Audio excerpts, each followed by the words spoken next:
Felt really good to go to Minnesota and get that win. Everyone wants to hear about that. So much to improve on from that game. Continually this week coming back, going over that film, 24 hours, move on from it, but thinking about what we need to improve on as a group, individuals, everyone working on those things. Our technique and fundamentals, trying to dial up the best scheme we can for Chicago, watching a ton on them, trying to figure out what they do and be ready for it. 2 really good days of practice. You can feel that we're having fun. We're improving over these couple of days.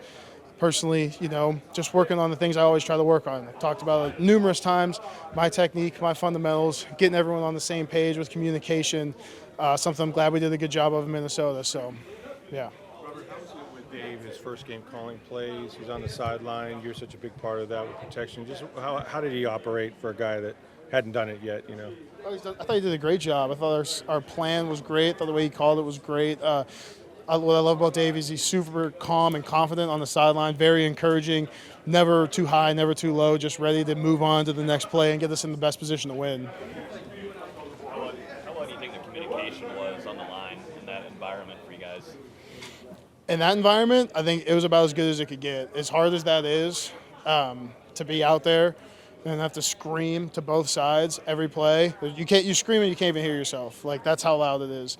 And to have no mental errors from there and no pre-snap penalties is, we're very proud of that. That's a hard thing to do. But again, I said earlier, like that's the standard. So you don't really pat yourself on the back too much. That's what's expected, and that's what you do. So that's what you have to go out and get accomplished. Hey, Robert, just your mindset mentally from even a year ago, where Jensen had just gone down to that point, and you kind of got thrown into it, and then with his announcement, like knowing that this is your role, like that has to do something. I don't know if it's a calming effect, but can you just talk about mentally, kind of knowing day in and day out, this is your deal? Yeah, I think having Jensen around has been awesome because he has so much knowledge to portray. Having done it all last year and gotten to start 17 games last year, I prepared this offseason as I did last, but in a different way. I prepared this offseason that this was going to be my job, not knowing what was going to happen.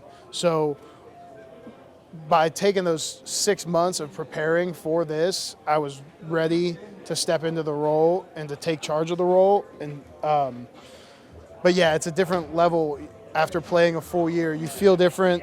The game's slower. You feel as if you know what's going to happen.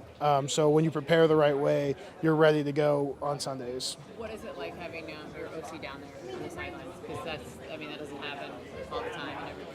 I like it. I had it for 3 years in college, and then last year Byron was. So like, I enjoy it being able to when he can come over and talk to us, and you hear the back and forth because the coaches are talking in the headset all the time. But when Dave will come over and you can hear the back and forth between him and your coach, you have an idea of what to expect before your coach will start kind of explaining what the next step is of that game. So I enjoy having them down there.